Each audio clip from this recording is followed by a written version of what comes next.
सुन नाज़रीन प्रोग्राम जवाब खपे सां गॾु मैं हाँ इम्तियाज़ मीर। इंतखाबात चूंडू मुल्क जे अंदर बार बार पाकिस्तान पीपल्स पार्टी जो चेयरमैन हुए उन तारीख़ जी डिमांड कंदा रहा त तारीख़ ॾिनी वञे। अॼु जीअं त सुप्रीम कोर्ट जे अंदर 11 फरवरी जो इलेक्शन कमीशन या यकीन दहानी कराई त 11 फरवरी ते इलेक्शन थींदा, पर हाणे जेकी ख़बर इहा आहे त इन शइ ते इतफ़ाक़ थियो आहे त 8 फरवरी ते इलेक्शन थिए। सदर मुमलकत ऐं चीफ इलेक्शन कमीशन जे विच ते त 8 फरवरी ते इलेक्शन थियणु खपनि। मूंखे टेलीविज़न लाइन ते जॉइन किया सीनियर रहनुमा सीनियर सियासतदान MNA रही चुकी हैं ऐं वुमेन विंग कराची की प्रेसिडेंट हैं शाहिदा रहमानी साहिबा मेरे साथ हैं। मैं आपको वेलकम करता हूं अपने शो में। बहुत शुक्रिया इम्तियाज। एक बड़ी डिमांड थी आपकी, चेयरमैन साहब जहां जाते थे बिलावल साहब तकरीर में यही कहते थे कि इलेक्शन कराए जाएं, और इलेक्शन की डिमांड आईनी डिमांड थी, जमहूरी डिमांड थी। सब मसाइल का हल इलेक्शन में है, क्या कहेंगी? बहुत शुक्रिया इम्तियाज। देखें, ये हमारी नहीं थी, ये आईने पाकिस्तान की डिमांड थी और आईने पाकिस्तान का तकादा था। और आईने पाकिस्तान जो है अमलन मैं समझती हूँ कि एक तौर पर अगर देखा जाए तो मुअत्तल था कि आपको 90 डेज के अंदर इलेक्शन कराने चाहिए थे, और जो कि मुस्तकिल ताखीर का शिकार हो रहे थे, जिसकी वजह से पीपल्स पार्टी कोर्ट गई, उसने अपना कानूनी तरीका इस्तेमाल किया। और हमने तो ये कहा था कि अगर अनाउंस नहीं होती डेट तो हम तो सड़कों पे भी आने को तैयार हैं, क्योंकि हमने हमेशा आइन की बालादस्ती, पार्लियामान की, जमहूरियत की बालादस्ती के लिए पे कोई कंप्रोमाइज नहीं किया। कुर्बानियां दी हैं, जानों की हर तरह से हमने कुर्बानी दी। तो हम नहीं चाहते कि आईने पाकिस्तान किसी तौर पर भी मुअत्तल हो। पाकिस्तान पीपल्स पार्टी किसी भी ऐसे अमल का कभी हिस्सा नहीं बनी। मैं समझती हूँ कि इलेक्शन कमीशन को फौरी तौर पर शेड्यूल का अनाउंस कर देना चाहिए, जो पीपल्स पार्टी की डिमांड है। और अभी तारीख तो अनाउंस हुई है, वो भी कोर्ट के जरिए है, जहाँ हमें जाना पड़ा कोर्ट में। लेकिन अमली तौर पे अभी इलेक्शन कमीशन को ना सिर्फ डेट बल्कि उन्हें डेट के साथ साथ शेड्यूल भी देना चाहिए। आपको लग रहा है कि अब जिस तरह की तारीख का ऐलान हुआ है, एक जो सियासी तौर कन्फ्यूजन थी मुल्क के अंदर, कुछ लोग यानी कि मुख्तलिफ साजिशों का जिक्र, कुछ लोग कहते थे कि यही निगरान सेटअप रहेगा, ये अच्छा डिलीवर कर रहे हैं, बस 3-4 साल के लिए कोई जमहूरी हुकूमत नहीं आएगी, कोई इलेक्शन, वो चीज खत्म हुई है? देखिए इम्तियाज, जमहूरियत दुश्मन कुव्वतों का हमेशा से ये रहा कि जमहूरियत को खत्म किया जाए पाकिस्तान में, और एक डिक्टेटरशिप की जो जहनियत है, आमिराना सोच है, उसको उस पर अमल दरामद कराने की कोशिश की जाती है और इस तरह का माइंड बनाया जाता है। लेकिन पाकिस्तान एक जमहूरी मुल्क है और यही इसकी बेस है। मैं समझती हूँ कि उन लोगों को शदीद मायूसी होगी जो जमहूरियत दुश्मन कुव्वतें हैं, लेकिन यकीनन जमहूरियत पसंद आवाम के लिए ये खुशखबरी तमाम पॉलिटिकल जमातों के लिए भी है। लेकिन जो सूरत में भी है कि इलेक्शन कमीशन अपने फराइज मनसबी को जानदाराना तरीके से अंजाम देते हुए इलेक्शन शेड्यूल का फौरी तौर पर अनाउंस करे। सही शाहिदा साहब, मैं क्योंकि आपको पता है कि अब सारी सियासी जमातें जितनी भी इलेक्शन लड़ती हैं मेरे साथ टॉक शोज में यहाँ होती हैं, MQM हो, GDA हो, JUIF हो, नून लीग हो, ये सब सियासी जमातों का जब TV पे होते थे तो ज़रूर बात करते थे कि इलेक्शन होने चाहिए। जब इनसे ऑफ द रिकॉर्ड बैठते थे कि नहीं इलेक्शन नहीं हो, ये निगरान सेटअप बड़ा अच्छा है, डिलीवर कर रहा है, अगर इलेक्शन हो भी सही, पहले एहतसाब हो बाद में इंतखाब हो, ये सियासी जमातें तो टाल मटोल कर रही थी, इलेक्शन नहीं चाह रही थी, क्या कहेंगी? देखिए इम्तियाज, अभी आपने जिन जमातों का नाम लिया, इनकी जमहूरियत के लिए कोई ऐसी ग्रां कदर या कोई ऐसी खिदमात नहीं है। ये हमेशा आमिराना, जब आमिराना दौर आया, जब डिक्टेटरशिप आई, वो इसका आला कार बने रहे। इनकी कोई जमहूरी सोच नहीं है। ये इस तरीके के जो गैर आईनी और गैर कानूनी हथकंडे लेकर आमिर आते हैं, और आपने देखा जब इस मुल्क में माशाल्लाह आया, ये हमेशा उसकी बी टीम का इन्होंने किरदार अदा किया।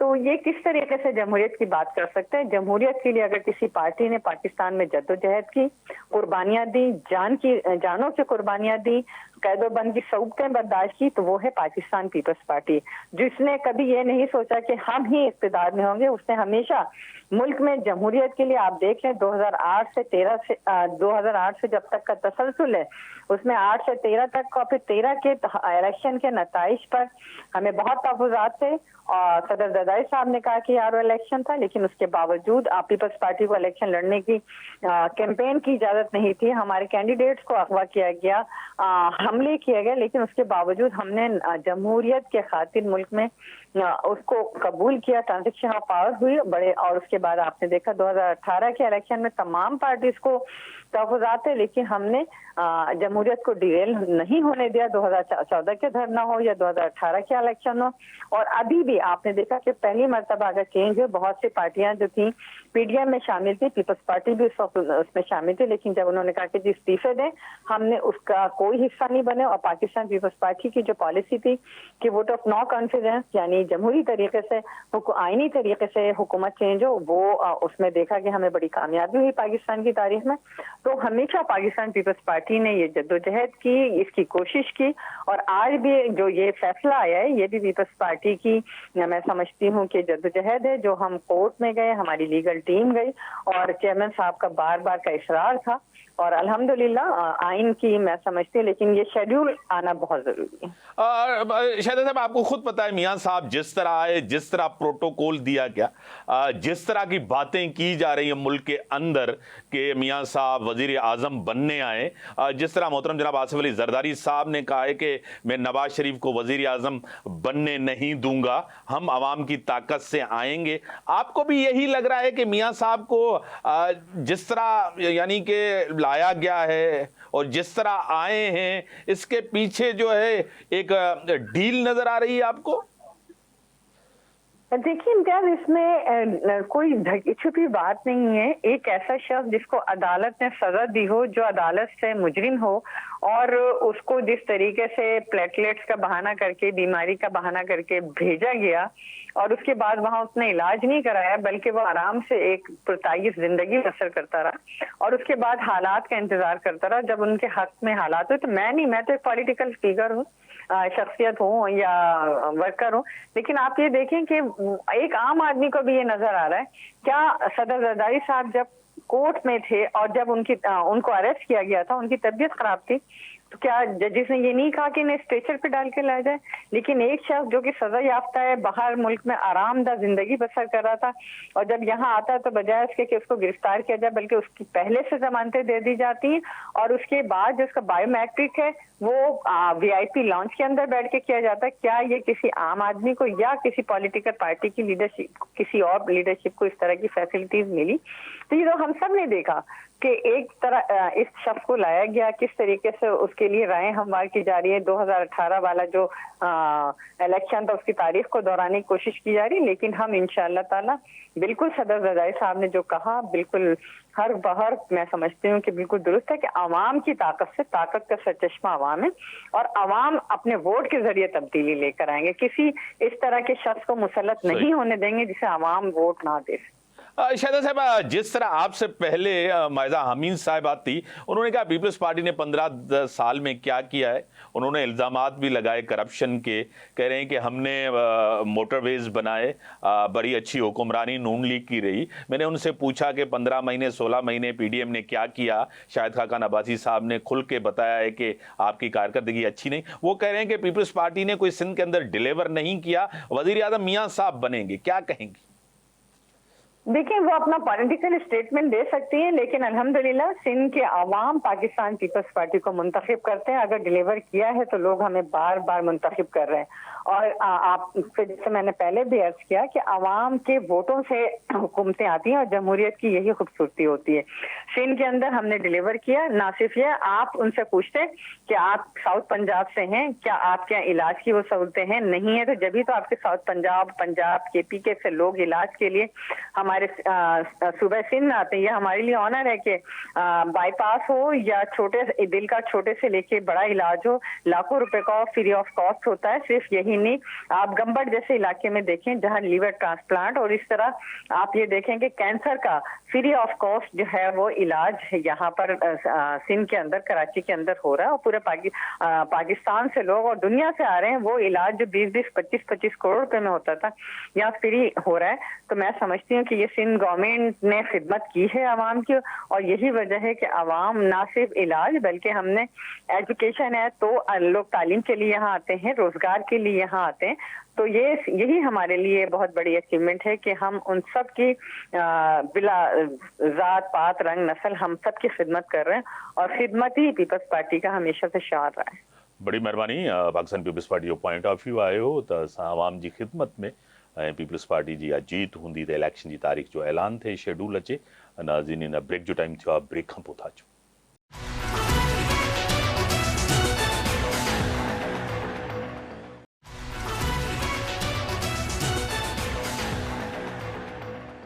वेलकम इरादे, मेरे टेलीविजन पे ज्वाइन किया है सीनियर रहनुमा, सीनियर सियासतदान, MNA रह चुकी हैं, पाकिस्तान मुस्लिम लीग नून की मायजा हमीद साहबा मेरे साथ हैं। मैं आपको वेलकम करता हूं अपने शो में।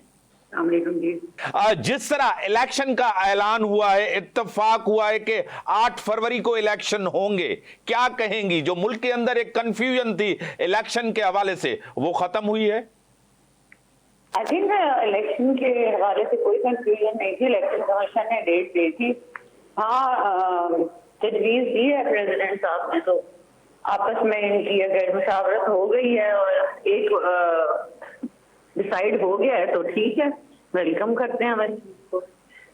अब जिस तरह शहबाज शरीफ साहब ने भी कल 2 दिन पहले कहा कि सारे मसाइल का हल इलेक्शन है, हम सबको इलेक्शन लड़ना चाहिए, क्या कहेंगी? जी, आप रिपीट करते हैं सवाल। शहबाज शरीफ साहब ने कहा कि सारे मसाइल का हल इलेक्शन में है, इलेक्शन लड़ना है। शहबाज शरीफ साहब ने बिल्कुल सही कहा कि इलेक्शन जो है वो जरूरी है। अवामी नुमाइंदे जो है वो हर कब तक जो है वो अवामी नुमाइंदे का जो लोगों का हक है कि वो अवामी नुमाइंदों को जो है वो इलेक्ट करें और अपनी मर्जी के अवामी नुमाइंदे को इलेक्ट करें, और वो जो उनकी तवक्कुआत हैं वो उनके ऊपर पूरा है। तो और ये एक आईनी और कानूनी अमल है, इसको जो है होना चाहिए, और एक नेचुरल प्रोसेस है जमहूरियत का, इसको जो है वो जरूर होना चाहिए। और ये मसलों का इसलिए हल है कि मैं समझती हूँ कि मियां नवाज शरीफ साहब जो हैं वो मसलों का हल पहले भी जो है वो हल करते रहे हैं। वो बहुत सी ऐसी चीजें पाकिस्तान के लिए कर रहे हैं जो कोई भी उसकी नफी नहीं कर सकता। मोटरवे मियां नवाज शरीफ साहब ने बनाई, 18 घंटे की लोड शेडिंग मियां नवाज शरीफ साहब ने खत्म की, महंगाई मियां नवाज शरीफ साहब ने खत्म की। कौम अब मियां नवाज शरीफ साहब की तरफ देख रही है कि वो उन्हें रिलीफ देंगे इस महंगाई से और इस लाकानूनियत से, और जो इदारे इमरान खान साहब ने खोखले किए हैं उनको ठीक करने के लिए मियां नवाज शरीफ साहब जैसा एक्सपीरियंस प्राइम मिनिस्टर जो 4थी दफा इंशाल्लाह प्राइम मिनिस्टर बनेंगे, ऐसे वजीर आजम की जरूरत है। मायदा हमीद साहिबा, मियां साहब की जब से वापसी हुई है मीनार पाकिस्तान पे जो खिताब किया, मियां साहब की जो तकरीर थी, मुफामत वाली तकरीर थी, ये आगे जो भी सियासत रहेगी मुफामत के तहत रहेंगे मियां साहब? देखें, इलेक्शन के दरमियान तो सियासी बयानों की गोलाबारी रहेगी, सही, और ब्लेम गेम भी होगी और पॉइंट स्कोरिंग भी होगी, और उन पॉलिटिकल पार्टीज से ज्यादा होगी जो अपने इलेक्शन में जो है वीक हैं या सिर्फ अपने इलाकों तक महदूद हैं, तो उनकी तरफ से तो ज्यादा गोलाबारी होगी। मियां नवाज शरीफ साहब मुफाहमत में यकीन रखते हैं क्योंकि एक मंजे हुए सियासतदान हैं, वो समझते हैं कि सारे लोग बैठे हैं और वो जो है मुल्क के मसलों का हल ढूंढें, क्योंकि मुल्क का मसला जो है वो महंगाई है, और अभी जो है आम आदमी रिलीफ चाह रहा है, ये नहीं चाह रहा कि आपस में जंग और जदल शुरू हो जाए और अवाम को इग्नोर किया जाए। दूसरी तरफ मोहतरम जनाब आसिफ अली जरदारी साहब भी मंझे हुए सियासतदान हैं, मुफाहमत के बादशाह हैं। उन्होंने कहा है कि हम पूरी कुव्वत के साथ, और अपने वर्कर्स को कह दिया है कि इलेक्शन की तैयारी करें, हम हुकूमत बनाएंगे, मियां साहब को वजीर आजम नहीं बनने दूंगा, क्या कहेंगी? देखिए, मैं समझती हूँ कि हर पॉलिटिकल पार्टी का ये मंशूर होता है कि वो अपने वर्कर्स को चार्ज करें, अपने वर्कर्स को जो है वो ये यकीन दिलाएं कि उनकी लीडरशिप जो है वो वजीर आजम बनेगी। लेकिन जो हमने 21 अक्टूबर को देखा, जो अवाम का रद्द अमल था मियां नवाज शरीफ के आने से, उससे तो लगता है कि प्राइम मिनिस्टर जो है वो मियां नवाज शरीफ साहब लगेंगे। अब जरदारी साहब मुझे नहीं पता किस बात पे कह रहे हैं कि और किस तरह कह रहे हैं। अगर उनके पास सिंध है और सिंध में भी मौजूद खातिर खा काम नहीं हुए और दूसरी तरफ पीटीआई है जहाँ पे करप्शन के चार्जेस हैं, दहशतगर्द पार्टी है, तो इन दोनों पार्टी के दरमियान में अगर पीएमएलएन है और पीएमएलएन जो है वो उनकी काबिल तारीफ बात यह है कि वो हमेशा मुल्क की सालमियत की बात करते हैं, मुल्क की जो है कंस्ट्रक्शन की बात करते हैं, मुल्क की जो है वो खातिर खा जो उनका है मुल्क की मफाद की बात करते हैं। तो मैं ये समझती हूँ कि जरदारी साहब के ये जो सारी सियासी बयान है ये खोखले हैं। ये तो पता चल जाएगा जब इलेक्शन होंगे इंशाल्लाह कि मियां नवाज शरीफ साहब जो है वो उभरते हुए सियासतदान भी हैं और जीते हुए सियासतदान भी हैं। मायदा साहिबा, जिस तरह शाहिद खाकान अब्बासी साहब ने भी कहा था कि ये 15-16 महीने की जो हुकूमत थी पीडीएम की, इसमें नून लीग के वोट पे पंजाब के अंदर फर्क पड़ा है और मियां साहब की वापसी, एक दफा फिर नून लीग का रिवाइव करना, वो मकबूलियत हासिल करना, आपको लग रहा है कि जिस तरह 15-16 महीने रहे काफी कठिन थे? मुझे मैं नेशनल असेंबली का हिस्सा ही थी सही। और मुझे पता है कि शहबाज शरीफ साहब के लिए काफी मुश्किल था कि सारी पीडीएम की पॉलिटिकल पार्टीज को इकट्ठा लेके चलना, और सारी जो पीडीएम की पॉलिटिकल पार्टीज हैं जिनमें जो पीपल्स पार्टी है उनका मेजर एक शेयर था हुकूमत में, तो उनको लेके चलना बड़ा मुश्किल काम था। लेकिन मियां शहबाज शरीफ साहब ने बाखूबी अंजाम दिया। और अगर अब कोई पार्टी जो है उस 13 महीने से की हुकूमत से अपना दामन छुड़ाना चाहती है तो वो नहीं छुड़ा सकती। जो मुश्किल फैसले थे वो इकट्ठे किए गए थे, मुल्क के मफाद के लिए किए गए थे, और जो सबसे मुश्किल में फैसला ये था कि आईएमएफ को राजी करना, और मियां शहबाज शरीफ साहब ने अकेले किया था। तो इसका क्रेडिट तो मैं पीएमएलएन को जरूर दूंगी, जिन्होंने खुद जाके आईएमएफ के चीफ को मिलके दोबारा कोशिश की और दोबारा उनकी कोशिश जो है वो रंग लाई, और उससे जो है एक तो लोगों को जो है कदरे रिलीफ मिला और दूसरा जो है हमारी एग्रीमेंट हो गई और हम श्रीलंका बनने से बच गए। मायदा हमीद साहिबा, जो सबसे बड़ा चैलेंज है इस मुल्क को, आपको भी पता है क्योंकि आप सीनियर पार्लियामेंटेरियन रही हैं, नेशनल असेंबली में रही हैं, आपने अपोजिशन को भी देखा है, हुकूमत को भी देखा है, कठिन दौर भी देखा है, इंतकामी कार्रवाइयां भी देखी हैं, सब कुछ आपके सामने है। आगे दौर ये है कि क्या पीटीआई के चेयरमैन को लेवल प्लेइंग फील्ड मिलेगी? देखिए, लेवल प्लेइंग फील्ड जो बार बार करते हैं उनको हर किसी को लेवल प्लेइंग फील्ड मिलेगी। लेवल प्लेइंग फील्ड ये नहीं है कि आप कहें कि एक पार्टी जो है वो काम करती है, एक पार्टी जो है वो उस तरह उसकी पॉपुलैरिटी नहीं है, उसकी कोई पॉपुलैरिटी नहीं है आवाम के अंदर। तो जो है मैं समझती हूँ कि ये चीजें जो है ये काउंट करती हैं। तो ये कह देना कि मैं ये समझती हूँ बेसिकली कि नवाज शरीफ साहब जो है ये इलेक्शन जो है इसमें मुझे कामयाब नजर आते हैं। एज अ पार्लियामेंटेरियन भी और 20 साल मैंने सियासत की है, मुझे यही लगता है कि लोग ऐसा जो है लीडर ढूंढ रहे हैं जो आम आवाम के मसाइल हल कर सके, और बदकिस्मती से ना पीपल्स पार्टी मसाइल हल कर सकी है और काफी करप्शन की उन्होंने इदारे खोखले भी कर दिए उनकी हुकूमत में। जब तो 2013 में मियां नवाज शरीफ साहब की हुकूमत आई थी तो उस वक्त पीपल्स पार्टी के कारनामे थे जो 18 घंटे की लोड शेडिंग थी जो मियां नवाज शरीफ साहब ने खत्म की थी। मोटरवेज उन्होंने जो है उसका जाल पूरे पाकिस्तान में फैला दिया था। उसके बाद महंगाई की शरह कम हो गई थी। तो बहुत सी ऐसी चीजें हैं मैं गिनवा सकती हूँ कि वो मियां साहब ने स्ट्रीमलाइन भी की थी, सॉर्ट आउट भी की थी। इंस्पायर्ड के चैलेंजेस थे जो इमरान खान साहब ने रोड़े अटकाए, जिस तरह पार्लियामेंट पे अटैक किया, जिस तरह कब्रें खोदी गई, जिस तरह दीगर चीजें की, उसके बावजूद मियां नवाज शरीफ साहब बिल्कुल जो है उस चीज पे साबित कदम रहे कि उन्होंने मुल्क के लिए कुछ करके जाना है। फिर भी उनको जो है गलत केसेस के अंदर फंसाया गया और पनामा की जगह इकामा की ऊपर निकाल दिया गया। कि आप सोच सकते हैं कि एक मुंतखब प्राइम मिनिस्टर जो मुल्क का और आवाम का सोचता है और मुल्क जो है वो प्रोग्रेस की तरफ जा रहा है और उसके ऊपर गलत केसेस बना के उनको नाअहल कर दिया जाए। बड़ी मेहरबानी। मायजा हमीद साहब सीनियर रहनमा, सीनियर पार्लियामेंटेरियन रह चुकी हैं। नून लीग जो पॉइंट ऑफ व्यू जानते हैं ब्रेक जो टाइम था ब्रेक हम बता।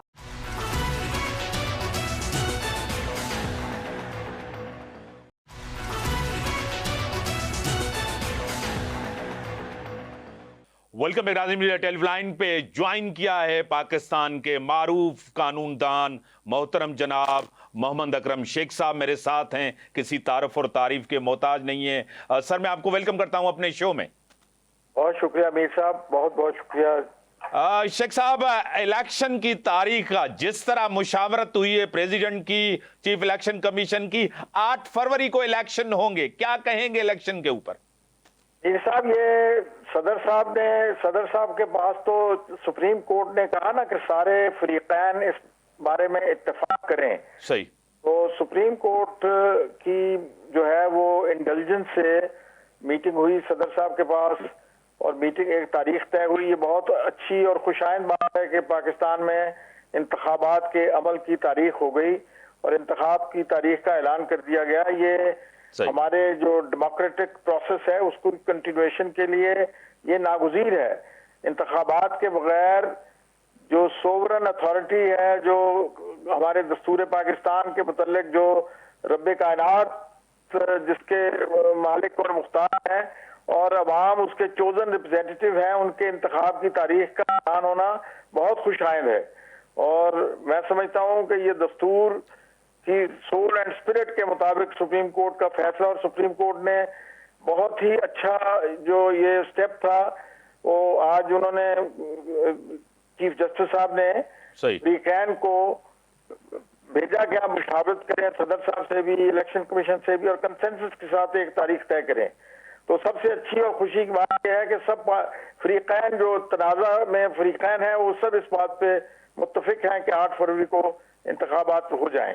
मैं समझता हूँ ये पाकिस्तान के लिए बड़ी एक अच्छी खबर है और खुदा करे कि ये अच्छे, ट्रांसपेरेंट और इंडिपेंडेंट इंतखाबात हो जाएं, जिसके इंतखाबात के नतीजे में कोई तनाज़ा पैदा ना हो और हर फरीक जो है वो अपने दस्तूरी तहफ़्फ़ुज़ात और अपने कानूनी तहफ़्फ़ुज़ात और एक ट्रांसपेरेंसी की जो तकाजा है उसके मुताबिक इलेक्शन कमीशन जो है वो अमल करे। तो मैं समझता हूँ एक अच्छी क़यादत मुंतखब होकर पाकिस्तान की कौम की रहनुमाई करेगी इंशाअल्लाह। शेख साहब, आपकी एक बड़ी कुर्बानी है आइन की बालादस्ती के लिए, कानून की हुक्मरानी के हवाले से एक तारीख है अपनी। सर 90 दिन के अंदर इलेक्शन नहीं हुए, यानी कि आपको पता है कि आइन कहता है कि 90 दिन के, आइनी पोजीशन क्या होगी इस इलेक्शन की? इलेक्शन हो रहा है ना 90 दिन के अंदर, तो अगर सेंसस के बाद सेंसस को अगर मरदमशुमारी के नतायज जिसके बारे में काउंसिल ऑफ कॉमन इंटरेस्ट ने अप्रूव किया था, सही, वो उसके बगैर जो इंतखाबात अगर बाद में भी हो रहे हैं तो आर्टिकल 254 ऑफ द कॉन्स्टिट्यूशन समझता है कि अगर कोई किसी वजह से उसमें अमल दरामद नहीं हो सका तो बाद में इंतखाबात ना करवाना, तो उसके मजीद यानी हमारे सेनेट के जो मेंबर हैं सेनेट के, वो उनका रन आउट हो रहा है टर्म, आधे सेनेटर खत्म हो जाएंगे। अगर इंतखाबात ना होते तो सेनेट भी सेनेट फारग हो जाना है मार्च में। तो इसलिए मैं समझता हूँ ये खुशाइंद बात है कि इंतखाबात का ऐलान हो रहा है और इंतखाब उसी तारीख पे मुंतखब हों ताकि पाकिस्तान की जो लेजिस्लेचर है वो मुकम्मल हो जाए, सेनेट प्रोविंशियल असम्बलीज का इंतखाब हो जाए, कौमी असम्बली का इंतखाब हो जाए, सूबाई असम्बलियों के इंतखाब हो जाए, ताकि वो अपने सेनेट के अंदर अपने जो रिप्रेजेंटेशन है उसके लिए नुमाइंदे भेज सकें। तो मैं समझता हूँ कि ये देर आए दुरुस्त आए। शेख साहब, एक दूसरी बहस भी आपको खुद पता है कि मुल्क के अंदर है, वो टर्म यूज करते हैं लेवल प्लेइंग फील्ड की। सब सियासी जमातों को मिलनी चाहिए, पीटीआई को भी मिलनी चाहिए लेवल प्लेइंग फील्ड। बिल्कुल, पीटीआई को क्यों नहीं मिलनी चाहिए, पीपल्स पार्टी को मिलनी चाहिए, पीटीआई को मिलनी चाहिए। हर जमात का हक है कि उसको लेवल प्लेइंग फील्ड मिले। लेवल प्लेइंग फील्ड का मतलब यह है हर किसी के साथ कानून के मुताबिक rule of law, supremacy of the constitution and taking place of democratic process ahead. अगर ये इंतखाबात के इस बहस में हम उलझ जाएं कि ये 90 दिन के अंदर इंतखाबात नहीं हुए, तो क्या हम ये कहते हैं कि अब भी नहीं होने चाहिए इंतखाबात? सही। इंतखाब, जिस तरह मैंने कहा, वो फारसी का मशहूर कौल है ना, देर आए दुरुस्त आए। चले देर से हो रहा है, हो तो रहे हैं। सही। तो मैं समझता हूं कि इसको गनीमत जान के इस पे इसरार करना चाहिए कि अब इस तारीख को इंतखाबात हो जाएं और मजीद इल्तवा का शिकार ना हो। शेख साहब, आपको खुद पता है कि चीफ जस्टिस साहब काजी फाइज ईसा साहब जब से चीफ जस्टिस बने, चाहे मुल्क के अंदर कोई भी सियासी जमात हो, यानी कि उनकी तवक्कुआत बहुत हैं काजी फाइज ईसा साहब से, जमहूरियत के लिए, पार्लियामेंट के लिए, मुल्क में अंदर जो हालात हैं उसके हवाले से तवक्कुआत बहुत हैं। क्या कहेंगे? सर, मैं तो उनकी तशरीफ आवरी से पहले का ऑन रिकॉर्ड हूं। मैं समझता हूं कि उन्होंने चीफ जस्टिस का हलफ लिया 16 तारीख को, और 17 तारीख को फुल कोर्ट की मीटिंग मुनक़िद करके उन्होंने पहला जो मुकदमा प्रैक्टिस एंड प्रोसीजर एक्ट के तहत था, वो फुल कोर्ट में लाइव स्ट्रीम कर दिया टीवी में, ताकि पाकिस्तान के 25 करोड़ अवाम, 24 करोड़ अवाम बराह रास्त ये देख सकें कि मुल्क की आला तरीन अदालत क्या कर रही है। सही। मैं सुप्रीम कोर्ट में चीफ जस्टिस साहब की जो जितनी भी आज तक की जितनी प्रोसीडिंग्स हैं, वो मैं समझता हूं कि ये बहुत एक खुश आइंद है पाकिस्तान के लिए। इस जंक्शन पे तशरीफ आवरी इज्जतमाब काजी फाइज ईसा साहब की और उनके कुलीग्स की, वो जो दस्तूर के ऊपर पहरा देने के लिए बैठे हैं और दस्तूर की सोल एंड स्पिरिट को फॉलो कर रहे हैं और करवाने की कोशिश कर रहे हैं वो। शेख साहब, आखिरी सवाल, मियां साहब की वापसी, यानी कि 4 साल के बाद मुल्क के अंदर अब आपको पता है कि एक सियासी बहरान था, मुआशी बहरान था, एक नई हुकूमत आएगी, अवामी मैंडेट से काफ़ी मदद मिलेगी अवामी मसाइल हल करने में। मियां साहब ने भी मुफाहमत की सियासत का रास्ता अपनाया है, सब चीज़ों को भुला के। शेख साहब, मीर साहब, बात यह है कि मियां साहब, मियां मोहम्मद नवाज शरीफ साहब हमारे इस वक्त सीनियर मोस्ट एक पॉलिटिशियन है, और मैं समझता हूं कि उनकी स्टेट्समैनशिप जो है वो मुल्क के लिए बहुत ही फायदेमंद हो सकती है। उनका एक बैनुल अक़वामी इमेज है, एक बैनुल अक़वामी उनका स्टेचर है, और वो पाकिस्तान की जो डेमोक्रेटिक जो प्रोसेस है उसके अंदर उनका पूरा हक है कि वो उसमें पार्टिसिपेट करें। सही। और हर पार्टी को लेवल प्लेइंग फील्ड मिलना चाहिए, सिर्फ किसी एक जमात के लिए मखसूस नहीं है ये। तो उसके बगैर तो फिर जमहूरियत का कोई तस्वर नहीं है। अगर आप किसी एक पार्टी को जो है वो करते हैं, नॉकआउट करते हैं इलेक्शन प्रोसेस से, तो ये तो फिर वो वही बात जो हमारी सबसे बड़ी बदकिस्मती उस वक्त हुई जब ज़िया के दौर में इंतखाबात के नतीजे में मार्शल लग गया। सही। धांधली के इल्जामात पर। तो मैं समझता हूँ neat and clean election Pakistan की जमहूरियत की सलामती और बका के लिए नागुज़ीर एक और जुज़्वे लायनफक है। ये इसको हर सूरत में प्रोसेस को रिस्टोर होना है, और अगर उसमें कोई किसी वजह से, किसी फरीक की वजह से ताखीर हुई है, तो आर्टिकल 254 ये नहीं कहता कि दस्तूर के खिलाफ कोई बात हुई है तो वो आर्टिकल 6 ट्रीट करेगा। आर्टिकल 6 सिर्फ एक एब्रोगेशन या practical holding in abeyance of the constitution attract करता है आर्टिकल 6 को। दस्तूर की हर दफा की वायलेशन, हर आर्टिकल की वायलेशन आर्टिकल 6 को अट्रैक्ट नहीं करती। तो मैं समझता हूं देर से इलेक्शन हो रहे हैं, लेकिन ये खुशाइंद बात है कि इलेक्शन हो रहे हैं। बड़ी मेहरबानी मोहतरम जनाब मोहम्मद अकरम शेख साहब, मारूफ कानूनदान, उन जो पॉइंट ऑफ व्यू तव्हां ॿुधो नाज़रीन, इन सां गॾु ॾियो इजाज़त। अल्लाह हाफ़िज़।